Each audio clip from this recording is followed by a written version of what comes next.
now, what? So, can you recognize what this 142857 is? Bhageshri ma'am or Madhu ma'am? Does this sound familiar?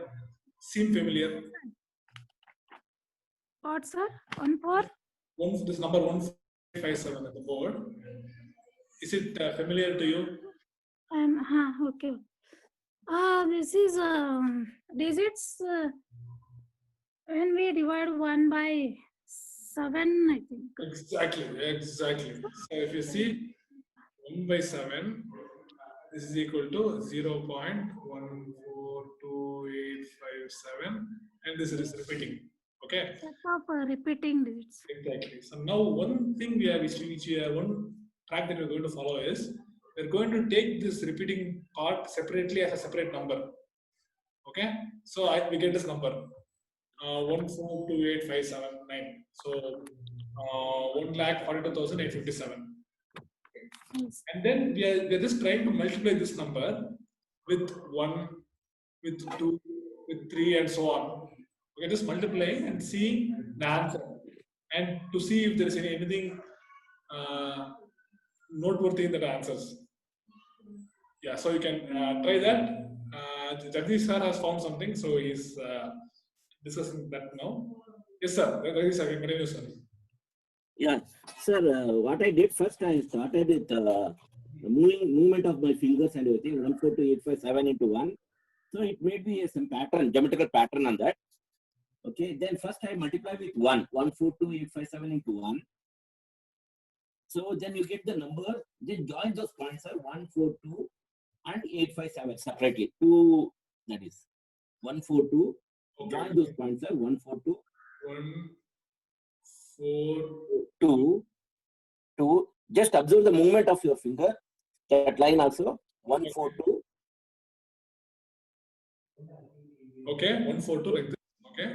142 and just join that 1 2 also. Join. 1 2 also then. Okay, like this. Okay, fine. You got a triangle there, right, sir? Yeah. Yeah. Then you just opposite of that is 857. 857. Okay. Then just movement. Then you find out that they are congruent triangles. These are congruent triangles. Okay, Then sir. if you join only points, then okay. Then if you forget that one, sir, you just take 3 dots now, 6 dots. Okay, 2, 4, 6, 8 dots. You just join it and you get a triangle. So how you move, same way if you move there and you get a congruent triangles, the movement of it. Just it is multiplication of 1, sir. I showed this one. 142,857 into 1, not 4. Okay, it is. What you have drawn diagram is multiplied by 1, not 4. Okay. Then just curate it. That you get same answer 142,857. That you get a triangle like this. Okay, then you just multiply by 2, you get another pattern. It becomes a line. Okay, you're saying this 285 is coming in this line? Line and this one coming on this line. I made it 2 groups, sir. 142 and 857. 2 groups I did it. Okay. So first 3 digit 1 group, second 3 digit 1 group. Oh, okay, sir. So apart from this, anything else that you can observe here? This is a very nice way of visualizing it through the way numbers are presented in the mobile touchscreen or the calculator keyboard. So you are seeing the geometry pattern. That is very nice way of seeing it actually. Now, one more thing is in the digits of the answer itself, do you find the same number? you find something peculiar happening? And yeah. So these are the digits. When any number is multiplied by 7, we get in unit place 142,857. Oh, okay. The units place of this, so 741852. You're saying that this is same as the digits of this. Yes. Oh, okay. Interesting. Okay, fine. So, okay. So just record this. Is it useful or not? I don't know, but I observe No. only this thing. Okay. Nothing as useful and not useful. So is it interesting, beautiful property? Yes, sir. That is the question. So this is 1428,557. Then 142857 into 2 is 2857. 5714. then 142857 into 3 428571. 4285714. And 428571. That's all. oh yeah, yeah. Just do 4. Correct. 571428 into 4. So we are getting the same digits Correct. Right? until 6. Sir. Okay. Then 142857 into 5 would be 714285. Then 142857 into 6 would be 857142. And 142857 into 7 is 999. 999. So one thing, as you had mentioned, that you can see is the products. If you see these products here, it contains the same digits as this, but not just that, right? It is not just the same digits. There's something more here. What is happening here? It is not just the same digits repeating, but Yes. there is some other more, something more happening. Can anyone tell what is happening? 20. The digits are same, of course. I mean, you mentioned that the digits here is the same as the digits here, right? Anything more? Order is also same. So the digits, not only the digits are same, but the Cyclic order, order is also same. exactly the order in which they 3857. this, right? So here we'll just form a chain like this. 1 is going to 4, is going to 2, is going to 8, is going to 5, is going to 7, 7. and Yes. 7 is going back to 1. If you form a cycle like this, Yes, sir. right? If you Yes. take 2, the cycle starts from 2. Yes. 3 starts from 4, then 4. 5, then 7, then 8. Right? Yes. So numbers that have this property, that you start multiplying it from 1 till a particular number, and then you have the digits cycling around, with the last number being a sequence of 9s. Such numbers are called cyclic numbers. Yes. Number theory. Cyclic numbers. Okay. So now, 1 by 7. So for 1 by 7, the decimal expansion is having this, right? Is there any other decimal expansion of 1 by n which exhibits a similar property? Repeat, sir. Is there any other decimal expansion of 1 by n which exhibits a similar property? That is, which will give us a cyclic number. Cyclic. Number. I think. Or okay, so or now the repeating block of 1 by 7 is yielding us this property, right? Now, of course, is this property shared by other numbers like 1 by 2, 1 by 3, 1 by 6, and so on? Or what is the common property which is shared between this and the other numbers? And what is the peculiar property here? Can you just look in that direction?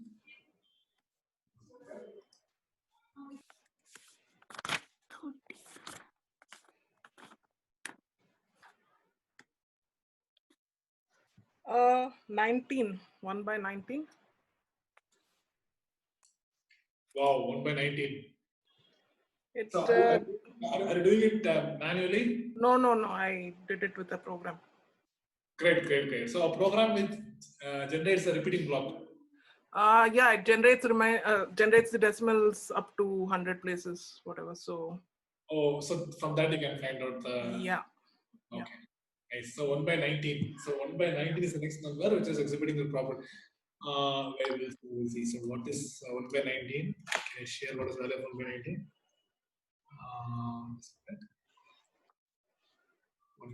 1 by 19 is 0.526. It's a long. 5. Oh, 526. 0.0523. Ha. Sorry. Yes. 0.05 26. 26 315. 315 789. 789 47. 47 36.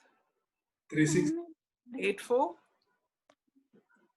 84 21. That's it. 1 and this whole thing repeats. Ah. Oh, this whole thing repeats. Okay, interesting.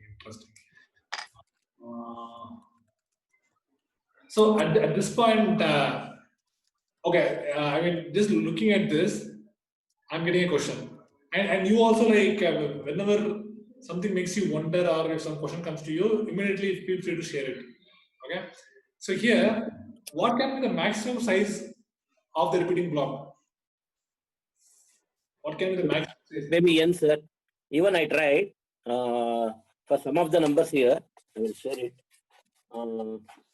Yesterday I tried with 109. You take it as 1 by 1, 1 by 1 divided by 103, 1 divided by 102, 1 divided by 109. This almost 101. After that, it's recurring starts. Wow, 101 digits and then repeating. Yeah. After that, again, after that, the whole thing 101 is same thing repeats next time. So if you go 1 by 1, that is 1 divided by 109, up to 101, I felt. I read like that. Okay, interesting. Again 001917, it repeats. Again 101 time afterwards, again repeats 00917. Okay. Beautiful. One more beautiful one is if you take it as a 1 by 11 and 1 by 101, 1 divided by 101, 1 divided by 1001, a beautiful pattern there. Okay, fine. So we will come to that, sir. We will come to the pattern. Okay. So, Gauri ma'am, so this number, if you just call this entire number this as B, okay, if we take it as a number, does this number exhibit this cyclic property? Yeah. Wait a minute. 1, 2, 3, 4, 5, 6, 7, 8, 9, 10, 11, 12, 13, 14, 15, 16, 17, 18. Okay. So the block length is 18 here. The block length is 18. Okay. So it exhibits cyclic property. Yeah, that's what it looked like. Let me look through it once more. Oh, fine. So B into 2 is 2, 4, 8. So one way to verify if this yields if this is 2 by 19. I did 1 by 19, 2 by 19, and trying to observe the pattern there. Okay, so you're saying that the decimal representation of 2 by 19. If you take that number out, so you get some C bar, and you're saying the C is actually 2 times B. It's the same. Right? It's the same. So it's the same. Okay. So at this point, then I will ask one more. So then it's not cyclic. No. Okay.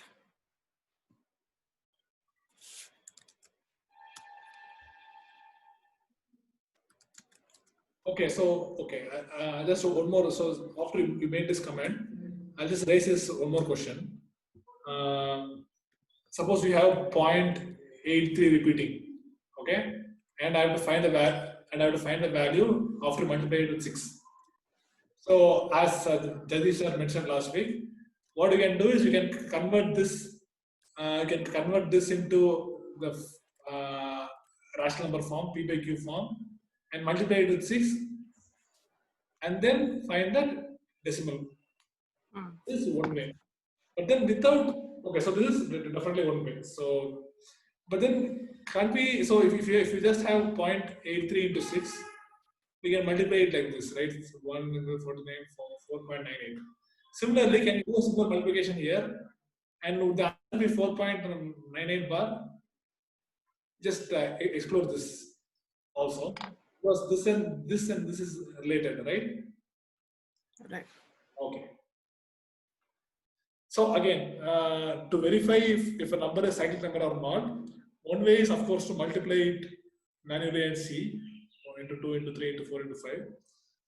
But the thing is, there is one more thing which we can observe, which will immediately tell us if a number is cyclic or not. And the key lies in the size of the block length in 1/7 and 1/19. There is one common property in the size of the block length in 1/7 and 1/19. In 7 it's 6, here it's 18. So -1. Yeah. Right? Interesting. Yeah. -1. Yeah. So just try to dig deeper. Okay.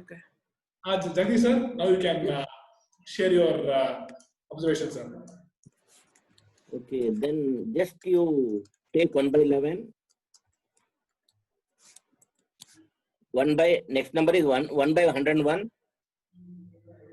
Then again 1/1001. Then again 1/10,001, like that. You get a beautiful pattern there. What is the answer, sir? It is 0.09 recurring. Next one, yeah. Next one is 0.2099 recurring. 2099 recurring. Both, yeah. Next comes 3040 recurring, 30 recurring, 3039 recurring. Oh, wait a minute. I'm writing it wrong, sir. I'm writing it wrong. That is 2029. 0.200099 recurring. 0099. Whole thing recurs. Okay. 0.3039. Wow. Again 4049 recurs. Wow, beautiful, sir. Beautiful. Wow, what a pattern. How symmetric it is, huh? It looks like a painting. Yes, sir, it looks like a painting. The one more is 1/111, 111, that is also a beautiful pattern. You get it. Nice. It is awesome. 1/11, 1/111, 1/411. Yeah. It repeats here. Again 0.09, again 209, 0.209 here. 9 recurs. Yeah. Next one is 309 recurs here. 309 and again 409, like that. Wow. Again 9 stops there.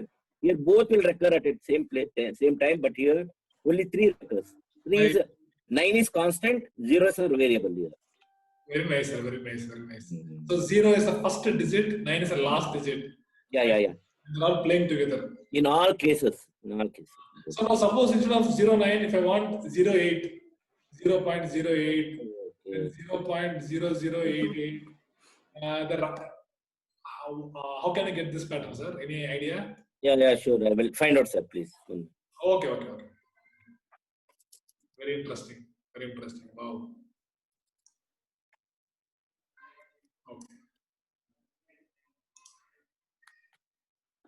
Okay. So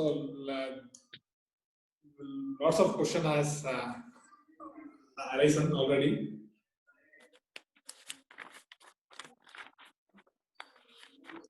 So yeah, 1/19. So here is the value of 1/19. All of you, this huge monster.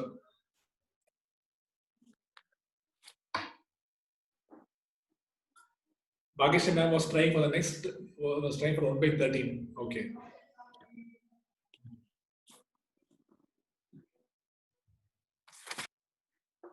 Sir, I tried for 1 divided by 3 to the powers of 3, sir. Wow. 1 by powers of 3. Very interesting. Okay, what did you find? So 1/3 is 0.3 bar. We know that. Correct. Wait a minute. So, Yeah. and after that, 1 upon 3 to the power 2 is having block of 1 digit recurring. 1 upon 3 to the power 3 block of 3 digits recurring, sir. Means 3 to the power 1 number of digits recurring in recurring pattern is 3 to the power 1. For Okay. 3 to the power 4, it is 3 to the power 2. Means 2 less powers. Okay. So That much here, digits are recurring. So I tried that day only. so one minute, ma'am. So 1 by 9 is 0.1 recurring, right? So digit of 1 is recurring. Correct. Yeah. Correct. In 3 to the power 3, 1 Ah. upon 3 to the power 3 is 1 upon 27. Ah. It is 0.037 bar. Okay. So 3 digits are recurring. Okay. So, but for 3 square, just 1 digit is repeating. This is an exception, is it? From 3 square we started there. Okay. Mm. Then 3 digits. 1 by 3 1 upon 3 to the power 4 is 1 upon 81. Is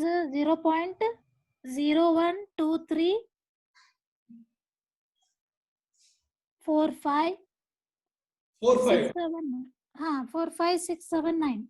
9 digits are recurring. Look at the decimal 0.12345679. 9. Very Except interesting. it. Okay. Similarly, What for is 3 it? to the power 5. This is 3. The length of the block size is 3. This is 1, 2, 3, 4, 5, 6, 7, 8, 9. This is 9. 9. Okay. So Okay. first it was 1, then 3, then 9. Okay. Nine. So it is also the number of digits in recurring patterns is also in the powers of 3, sir, Wow. which is 2 less than the in the denominator. Wow. And I That's tried right. one more, sir. So wait, 1 what the 243. so this you are saying, so according to this pattern, it must have 27 digits. 27 digits are recurring. And you check it? Yes, sir. Wow. Wow, what a property, ma'am. What a property. Shall Wow. I mention it, sir? 27 digits. Shall I tell it? 27 digits. 27 digits. Okay, tell. 0.004 Oh, just 2 zeros. Okay. 115 Oh, no. 004. Ma'am, how are you calculating these values, ma'am? By dividing, sir. Actual division and using calculator also. Some of them. Wow. Okay. Okay, 0.00. 4. Ah. 115 Ah. 22. Ah. See the pattern also, sir. 633 744 Wow. 855. 966. No, sir. 96707 Oh, 967 707 707 81893. 81893. 93. So total 27 digits are My recurring. God, what a pattern, man. Wow. The length of block size is increasing as power of 3. Yeah. What about for other numbers? What about the powers of 7? Will the block size, how will it increase? Okay, this is interesting question. So this I've never seen it so far. I'll just think about this. I'll just think, why is this happening like this? Yes. Wonderful. Terrific.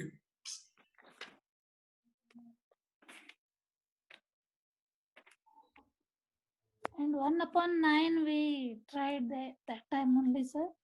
Isn't it? Correct. So here, so the only odd thing is 1 by 3. So 1 by 3 is not fitting the. Yeah, sir. This 1 by 3 is not fitting the. Because it is 3 to the power 1 there.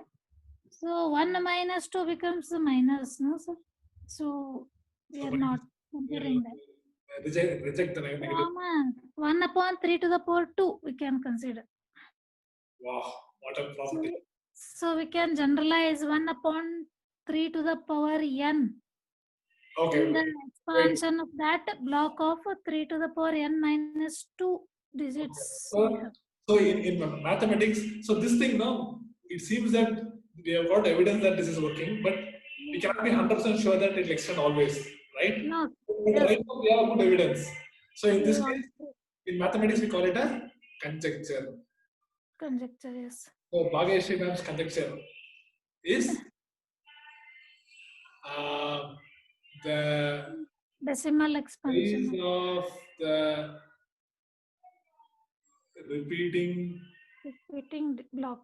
block. This is beautiful. I've never even. So even in the first session, you shared a very wonderful pattern. You characterized for which all n the repeating block has size 1, right? You know, remember? So it was a very wonderful thing. And in the same line, now you're extending that the size of the repeating block of 1 by 3 power n n. n minus 2 for n greater than or equal to. Equal to 2. Wow, what a conjecture! Let us see who can prove it. So, at this stage, right? Regarding cyclic numbers, are you getting any questions? Are you wondering anything about cyclic numbers?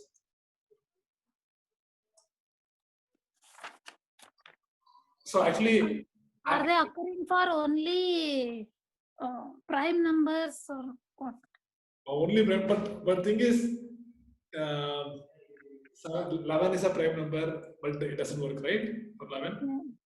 Yes. 13 is a prime number. It is not working for 13 also, no? That is 14, we are getting alternatively different patterns, different blocks.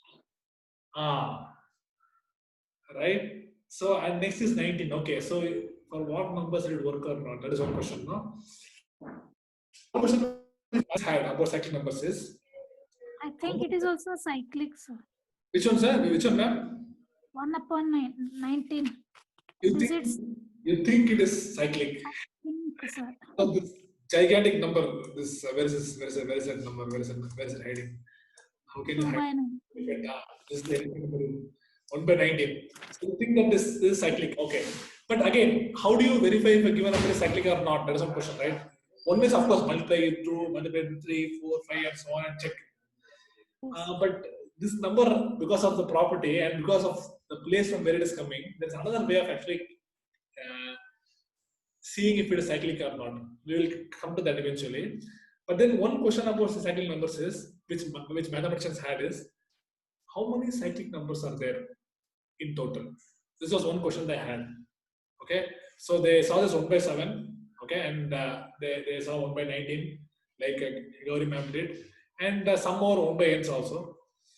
And then this question they asked, how many cyclic numbers are there? So what do you think?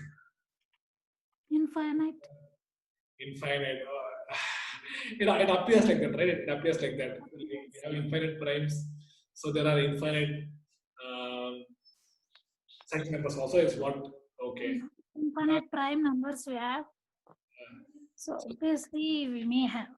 We may have. Okay. Gauri ma'am, what do you think? I am clueless. Fine. Let's just. Jagdish sir, you have any comments, sir? But next week I will discuss with this one, sir. Let's see. Then. Fine, sir. Fine. Okay. Then I find out this one. Wonderful. Great spirit. Okay. But then, mathematicians, this question is still now open. This question, how many cyclic numbers are there? Okay, it is still now open.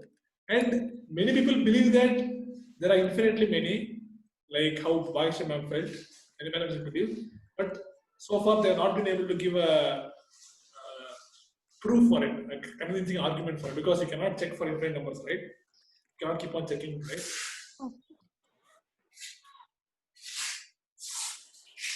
Yeah. So this problem is still open. This is a very famous open problem in number theory.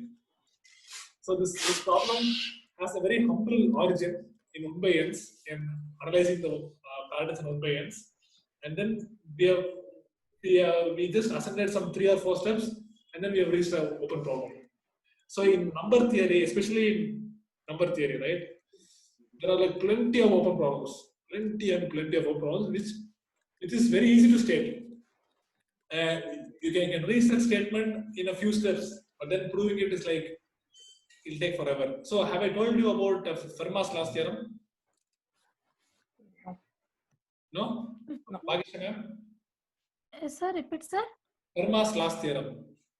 I heard of it, but don't understand it so much. Last theorem. Fine. So at this juncture, I'll bring, I'll just state that thing also. Another very famous open problem. Yes. So this conjecture of Bhagishana is still there, of course. Okay. So this is actually an interesting story, which interesting incident that happened in the history of math. So Fermat, are you familiar with this name, Fermat? It's okay if you're not familiar. He is like he's a giant of a mathematician. Yeah. Well, immense contributions to number theory. Yes. And so now if anyone comes up with any new discovery, what people do is they write it up and they send it to some journal. Okay. At that time, this culture of journals were not so much established. So what they should do was, if they have some new discovery, they should write letters and send it to the other mathematicians through letters. So all the developments in mathematics were happening through letters mostly, or some meetings. So now Fermat was actually, he was a judge in a court. So he was a very renowned judge. Just a minute, yeah.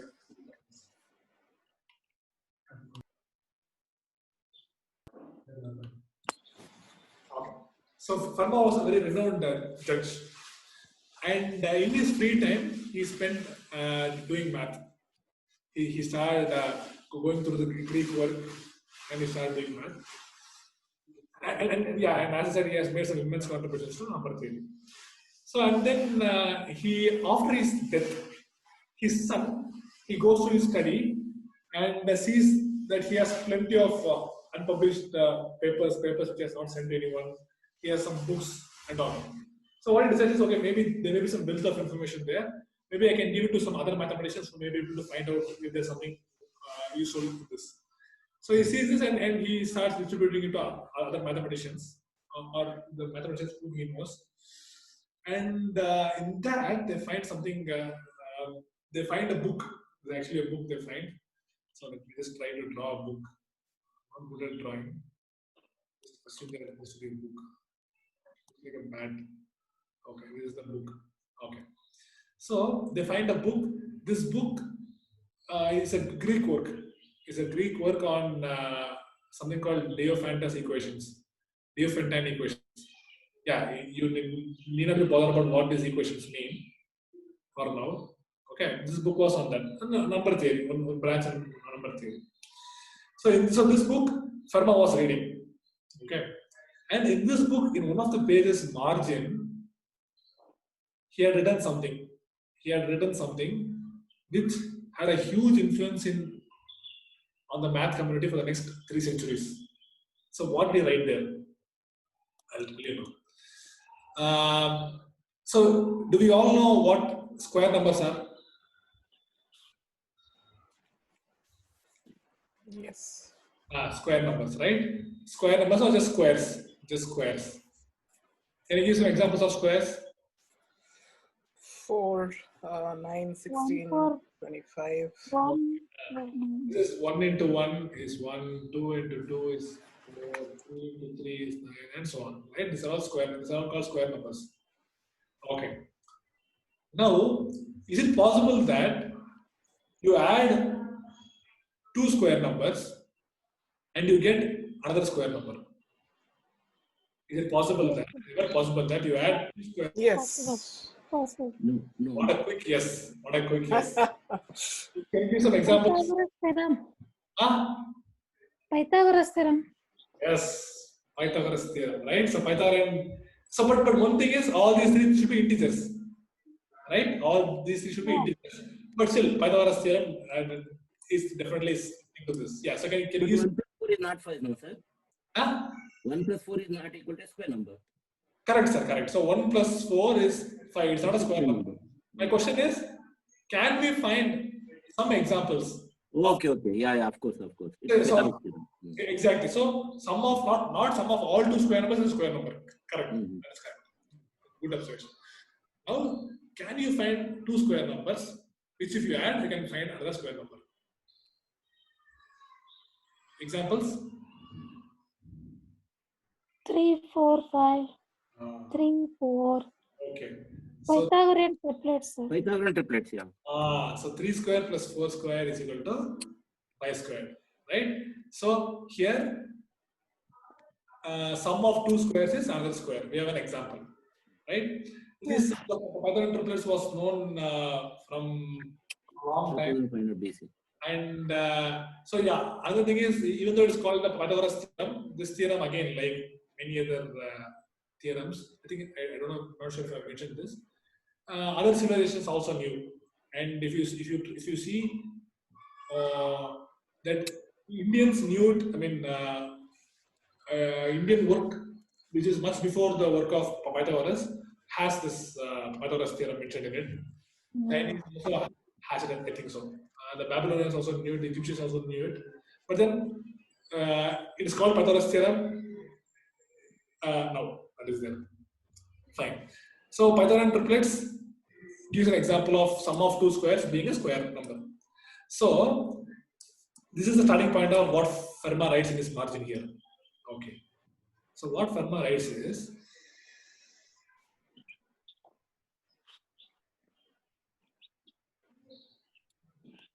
can sum of two cubes be a cube? So what are cubes? Examples? 1, 1, 8, 27, 27. 54. Exactly. So any number multiplied with itself 3 times, that is cube. So 1 power 3. 1 Or- power. Not possible. 1 power 3. So 1, 8, 27, 64, 125. these are cubes. So Fermat's first question in this, he starts with this: can sum of two cubes be a cube? That is, if you express it algebraically, can a cube plus b cube be equal to c cube? With all these three being integers. That is a very important thing.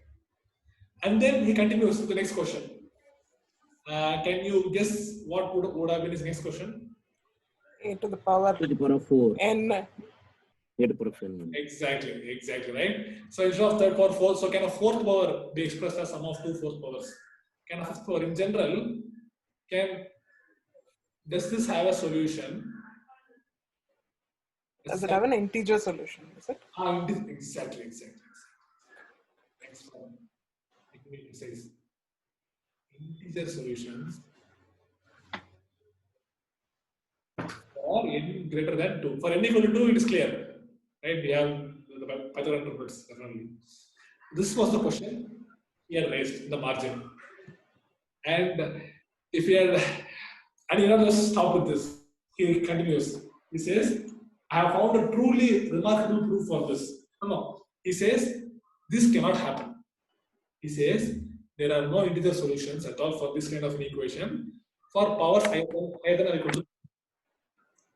I have found a truly remarkable proof for this, he writes. But the margin, this margin, is too small to hold it. So he just writes it and he just stops it there. Okay. So immediately, son of Fermat, so if an ordinary person had made a claim like this, people would have just ignored. But mathematician of the stature of Fermat, right, is making this statement. Immediately, it got the attention of many mathematicians. So first thing what they did was, of course, they tried solving it. And then simultaneously, they tried finding the proof which he had among his other manuscripts. But unfortunately, they could not find any of the, they could not find the proof which he mentioned that he had. So then mathematicians tried proving. So years passed by.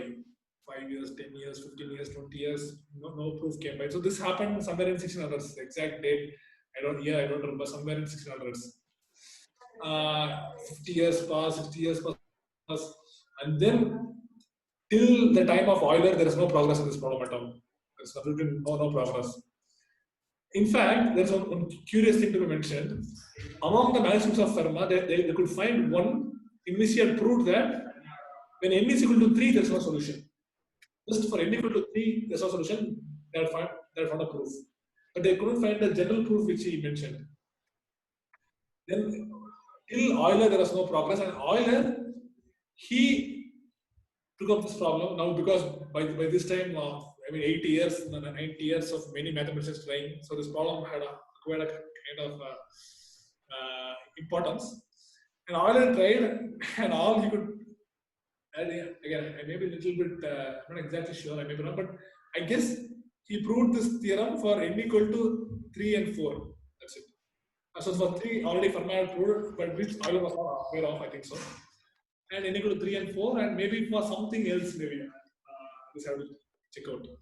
I'll check out and I'll tell next time. So this was the progress he could make. And then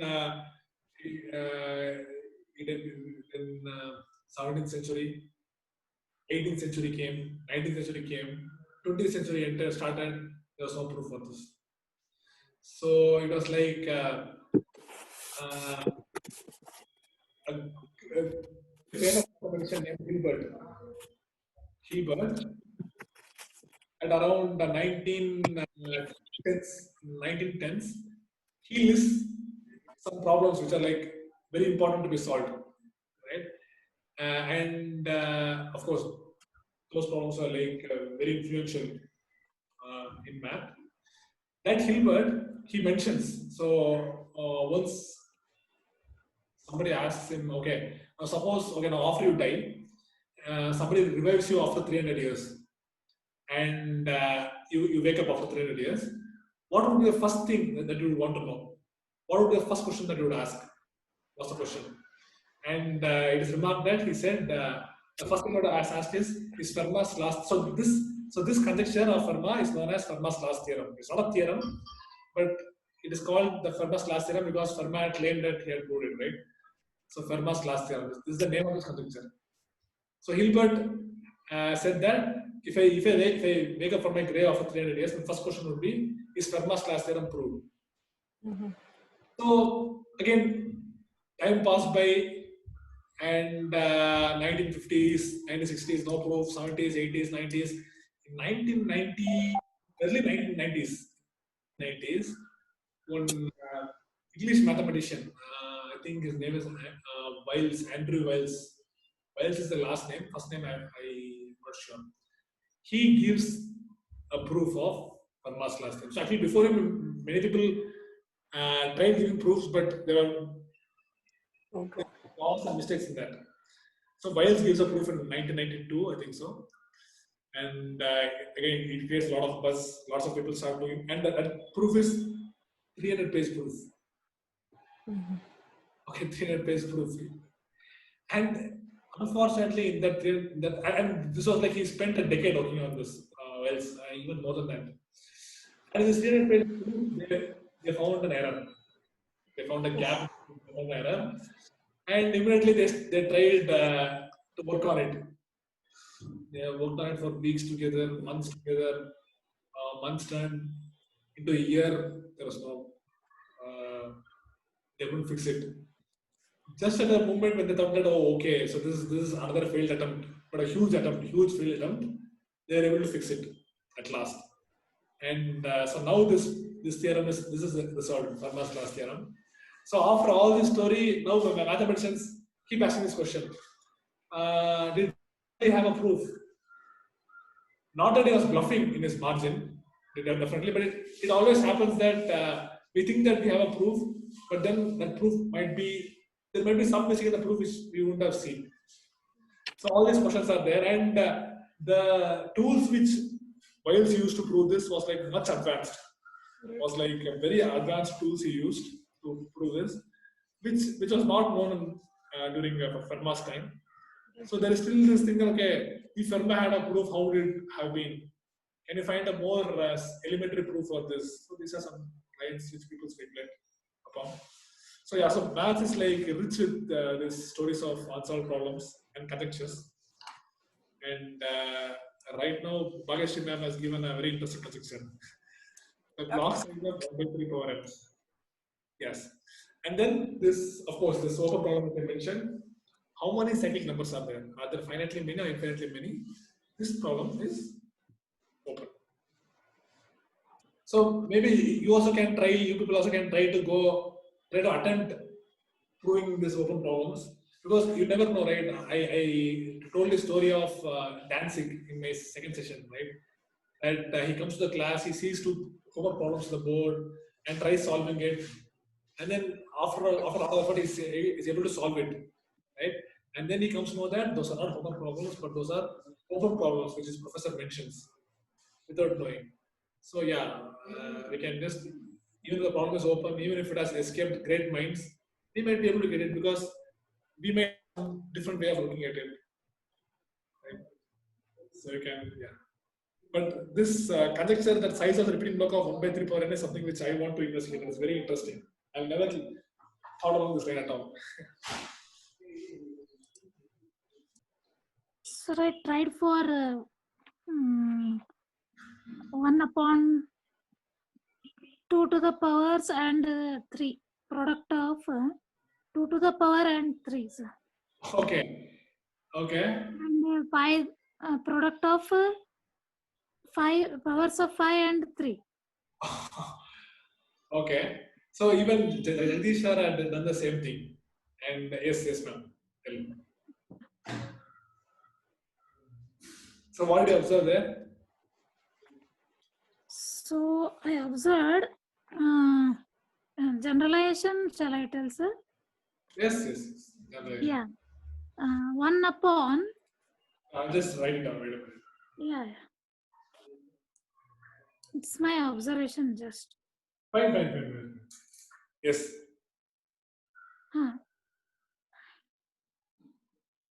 1 upon 2 to the power n into 3 is equal to, we have two results here. 0 point, there are n digits which are not repeating blocks, n digits of non-repeating, and repeating block is only 6 bar. No. After n digits, 6 bar, if n is odd, 2 to the power n, no, if n is odd. And if n is even, after n digits, we get 3 bar. Wow. Very nice. So Jagdish sir, let's say the observation made. Yeah, same, sir. Yeah. Very nice.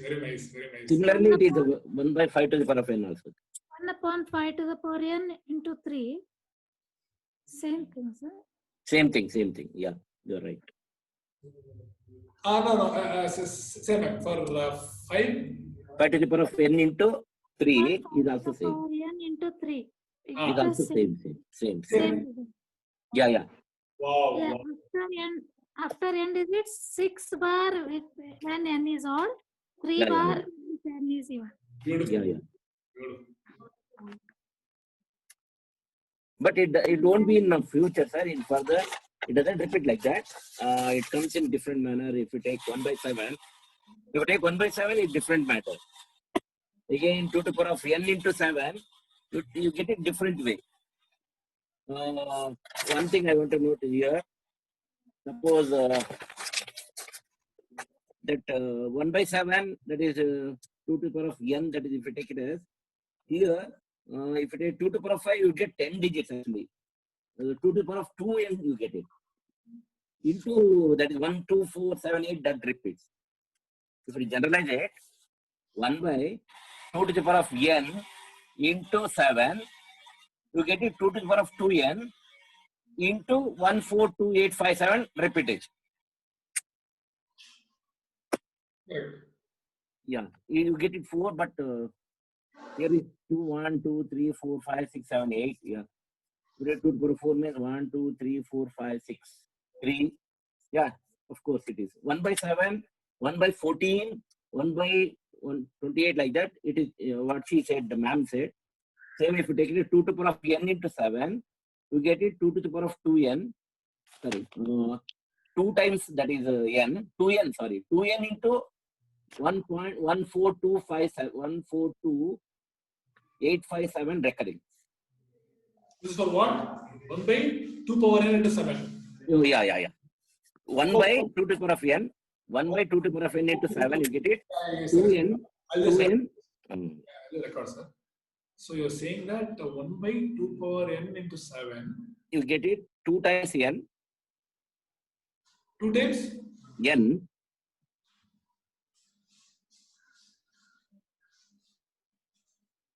N means number of digits, sir. Or unrecurring, sorry. That is what we said, that is non-recurring digits.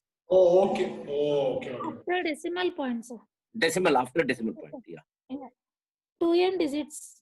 2n digits. If it is 5 means it becomes 210, like that. 2n into 14257 repeats, recurs. 142857. 7, yeah. 14857 recurring. Yeah. Is it? Repeat. Yes, sir. That's only I said earlier, sir. That is. I said it. Repeating block is same. Same. Repeating block is same. Only digits, sir. Interesting. Wait a minute.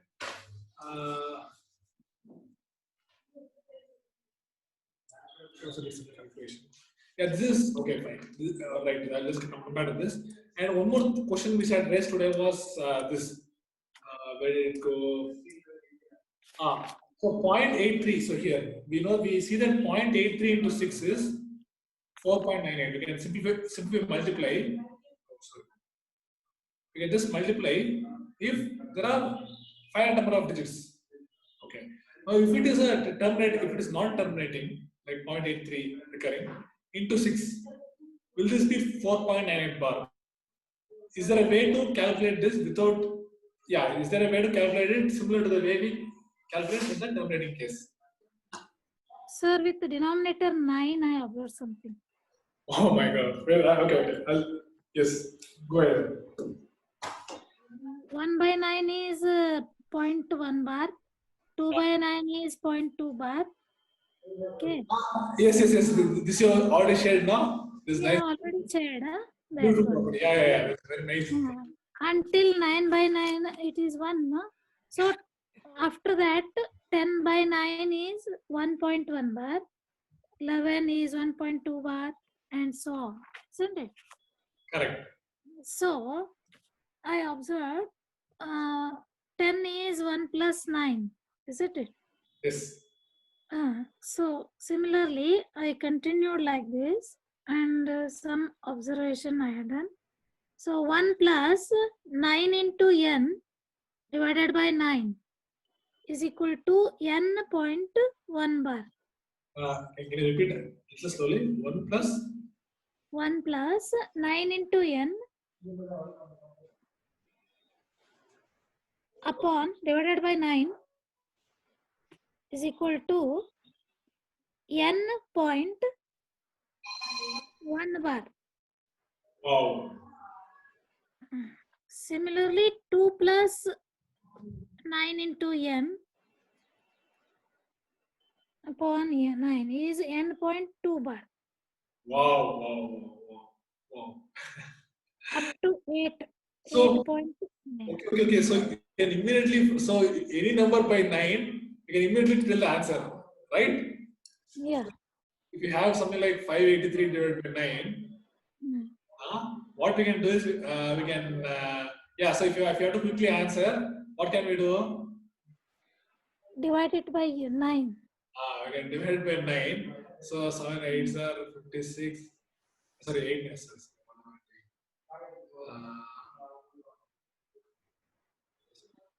9 6 are 6.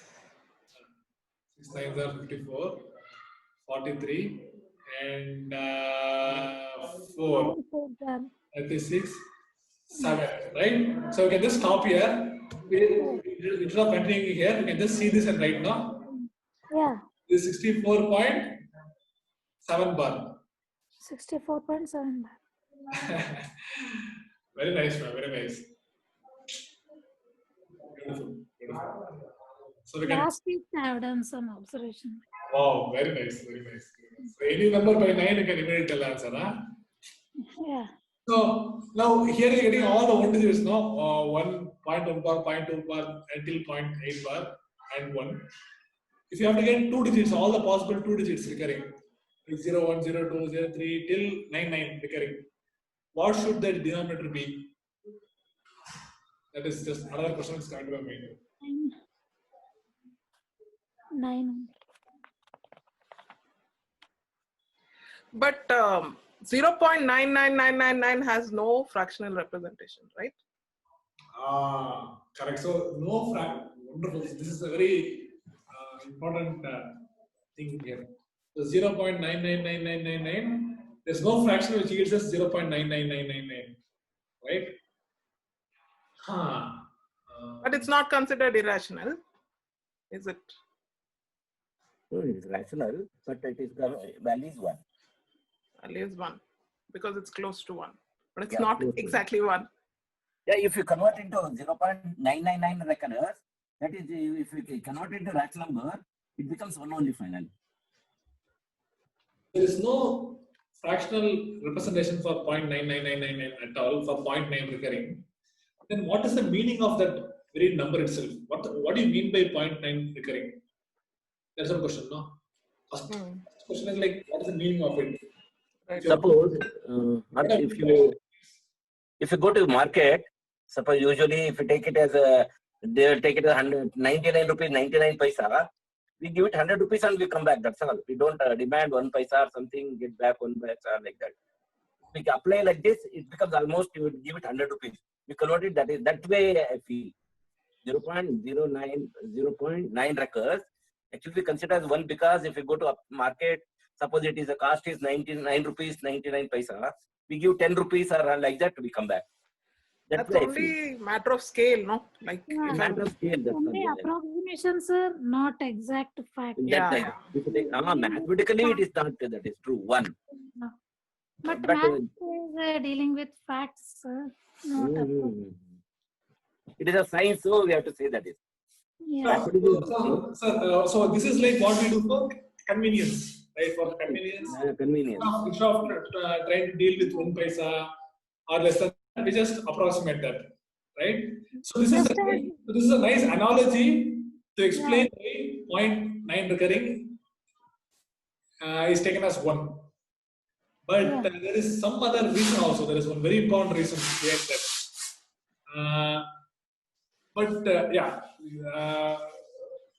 The key to that reason is first this question: what is the meaning of 0.9 recurring? First, if you have infinite digits, first of all, if you have infinite digits, what does it mean?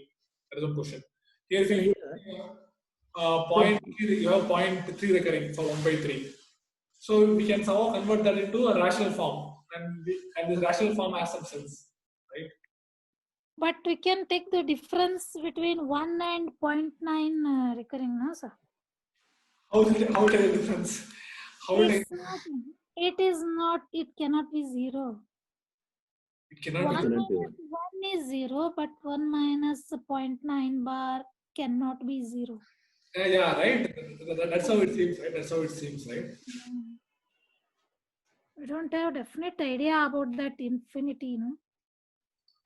That's why it remained an open question only. Wonderful point, right? So we have to understand what is this infinite process, right? What does it mean? It is nearing to 1, sir. Nearing to 1. Almost 1. Not exactly 1, but almost 1. Yeah, if it is almost 1, then we can also say it is almost 1.001. Correct? Yeah. No. If you are saying it's It almost, cannot be greater than 1. why? Why not? If you are saying it's almost 1, why can't I say, is it wrong if I say it's almost 1.0001? It is nearing 1 from back No. side, sir. Okay, so here I'll just give this a perspective. So now one way of when we say this decimals, right? There is one way of interpreting decimal. So if you have 1.5 in a number line, have 0, have this 1, have 2 here. So what is the meaning of 1.5? Midway between 1 and 2. Midway. Okay, so midway you have this word in English, right? So we can use that. So 1.2. 1/5 of the way between 1 and 2. In 10 parts. Okay. Need 10 parts. Okay. 1 and 2. So 10 parts we can make it, and we have some. Right. Yeah. So 1.1, 1.2 till 1.9, and then 2. 2. Right? And so on. We can, right. So there is one way of one meaning for this 1.2 is this is 1.2. That is 1 plus 2 times 1 by 10. Right? 2 times 1 by 10. Right. Now if you have 1.25, again this 1.2 and 1.3 you again divided into 10 equal parts, and in that the fifth part. Correct. So we have this 1.2 and 1.3, and we divide this into 10 equal parts. Now each part is 1 by 100th of the unit length. This is the unit length. This is the unit length, and we already divided this into 10 equal parts, and that in each part we are dividing into further into 10 equal parts. So the length of hundredth of it, right? So 1.5 is 1 plus 2 by 10 plus 5 by 100. Yeah. Right? So this is one way of representing decimals, or one way of viewing decimals, right? So now let us take. Okay, so now even if you take some 1.8135 having 99 digits also, we can write it as a huge sum having 99 terms, 100 terms. Right. Adding finite number of numbers makes sense. So this will start from 1 plus 8 by 10 plus 3 by 10 power 10, sorry, 10 power 100. You can keep on writing this. But this is some finite sum. We can add them and we can give an answer. It has a meaning, clear meaning.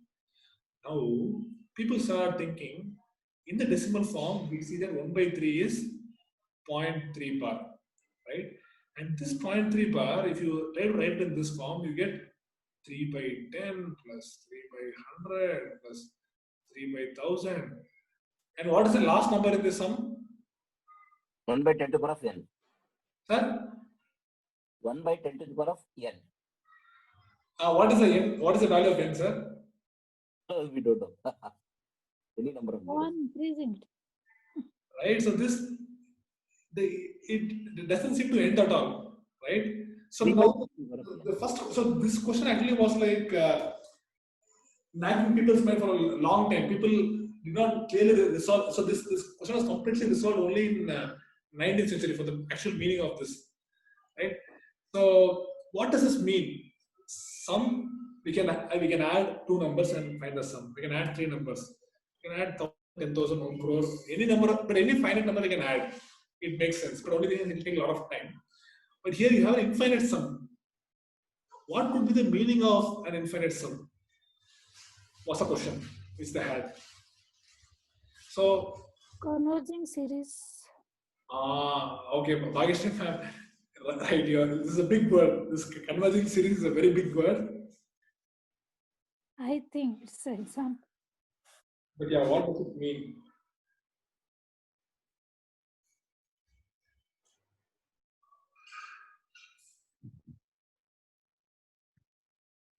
The more Or terms you infinite calculate. sum. Yeah, madam. Proceed. Okay. The more terms you calculate, the closer you get to that value. That's what converging sum means, right? Converging series. Wow. So we have calculus teachers here. But If we have n terms, sir, as n goes on near to infinity means as n increases, this converges to constant value. It is converging series. It is converging to a constant value. What is the constant value this sum converges to?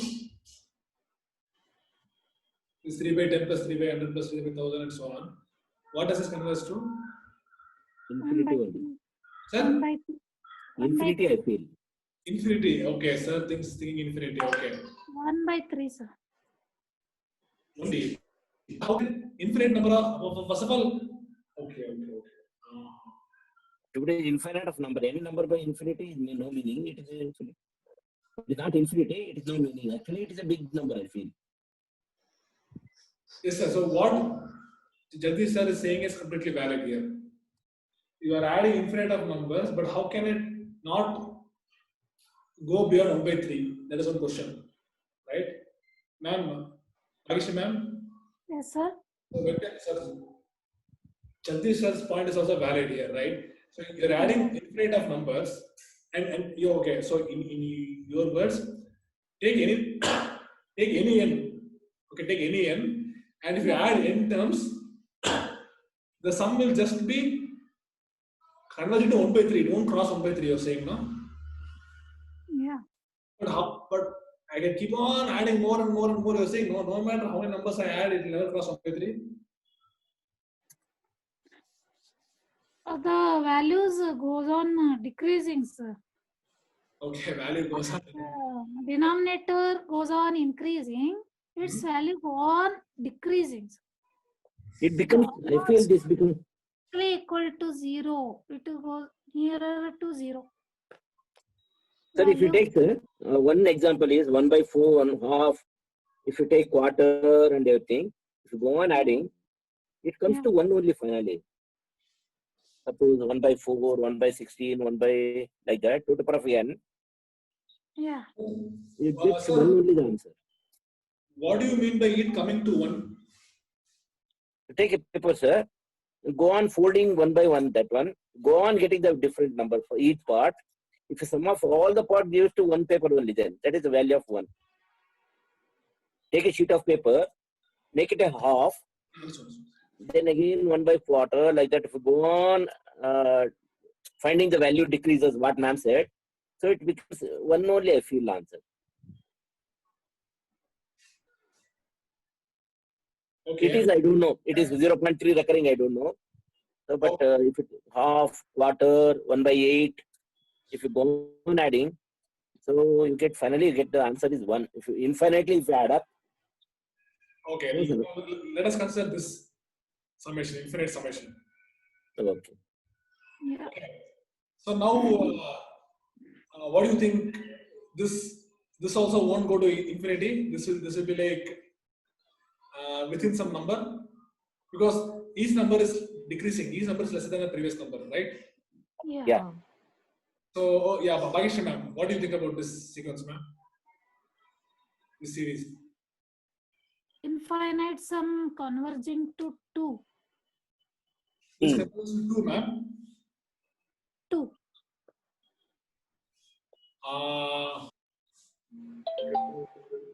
It is going nearer to 2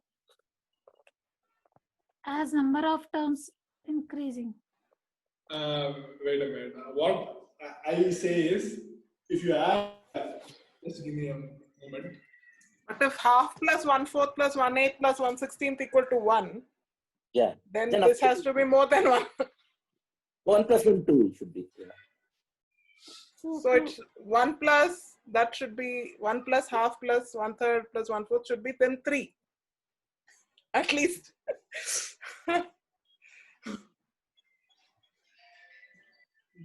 Gauri ma'am, do you have a program right now in your hand to add these numbers? No, like infinite, no. What? Numbers does not say infinite, right? Exactly. Human mind talks about infinity. without knowing what it is. How many terms you want? How many terms? Okay, wait. So you said 3, right? You said 3. Okay, wait. Can I add 4 to 8, 16? Can I add the first 32 terms? First 32 terms. Okay. Yeah. So I mean, for others, Gauri ma'am is not adding it manually. She is writing a program for it. So okay. So now you're making a statement that this sum will not cross 3, right? Yeah. Okay, is there a way to analyze these kind of sums like 1 by 10 plus 1 by 10 square plus 1 by 100, 1 by 1000 at 10 cube? Is there a way to analyze summation like this? So basically the powers are increasing, right? The powers are increasing. Is there a way to analyze a sequence like this? That is one question. Or we'll consider a more simpler question. Now we will take Limit of continuous functions. Okay, but on simple, like I'm just adding till 1 by 10 power 100. Okay. Is that yeah? Can we give a So quick? I actually got 4.05849551. Okay. Note this. So the sequence 1 plus 1 by 2 plus 1 by 3 plus 1 by 4 plus 1 by right? It crosses 4. If you add how many terms? 32. 32. Yeah. So all your initial guesses have been exceeded sequence. So do you want to tell me another upper limit to the sequence? So here it is. So it is true that all the terms are decreasing, but is that guarantee that this summation will not shoot up?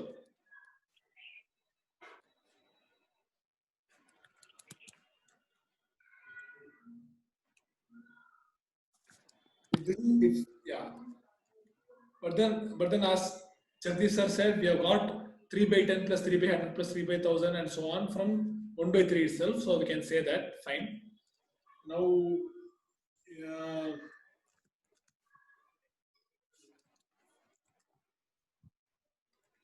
so, but one thing that is common is here, we are taking sum of powers, right? Here if you have 1 by 10 plus 1 by, so it's all 1 by 10 plus 1 by 10 the whole square plus 1 by 10 whole cube and so on, right? Sum of powers. And the base is 1 by 10 here. So we'll consider this question now. This is this question.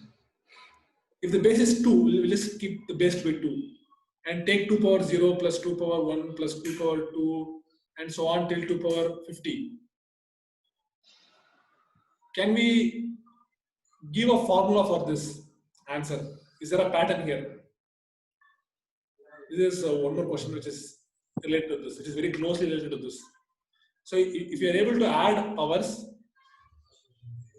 of a particular base, and if you're able to add as many powers as you want, this will give us a better way of looking at this infinite series, at least certain series. Okay. Yeah. So you can just think about. You can keep this question also in mind. Think about it. We'll continue next week. Okay. Fine. Cool. So now that you have this program, you can keep increasing the numbers and see how large it grows. Yeah. Actually, I forgot a series and everything here. That is long back, sir. That is. No problem. We will see. For 99, it goes to 5.16. Oh, it has crossed 5. It has crossed 5. Simple logic is half plus 1/4 is only this becomes 3/4. 1 by 0.75. If I add up 1 by it only increases there 1 almost reaches to 1. 1 plus half plus 1 by 3 plus 1 by 4. If you say logically, it crosses almost it is 1/3. Almost it becomes 1 only there. Am I right, sir? Almost 1. Yeah, we can say it. Yeah, roughly. Yes. Roughly it is 1. It may crosses 4 point something. There is no much this one here. So then how can we predict that? Can we predict when it will cross 6? For how many terms will it cross 6? Can we predict? Yes. That's a very nice way of predicting it. Very nice way of seeing it. We'll see. We'll keep discussion also in mind. Sir, Okay, but sir. Thank you. 1 Thank you, plus 1 by 2 plus 1 by 4, 1 by 8. If it is power of 2, then it converges to 2. I Yeah, think. of course. If it is Yeah, power yeah, of 3, it doesn't converge to 3, right? What does it converge to if it's powers of 3? Sir, that leave 1, sir. Then we should say only rational part, that is half plus 1 by 4, like that, it reaches to 1. True. No, if you consider 1 by 3 plus 1 by 9 plus 1 by 27 plus 1 by 81. Oh, yeah, yeah. Say about that. How do you analyze this? First of all, how do you find 1 by 3 plus 1 by 3 square plus 1 by 3 cube till 1 by 3 power 10? Is it Okay. your formula for finite number of sums? First, we'll see that. Yeah. And then if you're able to find for finite sums, then we will see if this summation will shoot up to infinity or it will be bound. So for now, we'll just focus on this, whether a summation will it be bound above by some value or will it keep on increasing.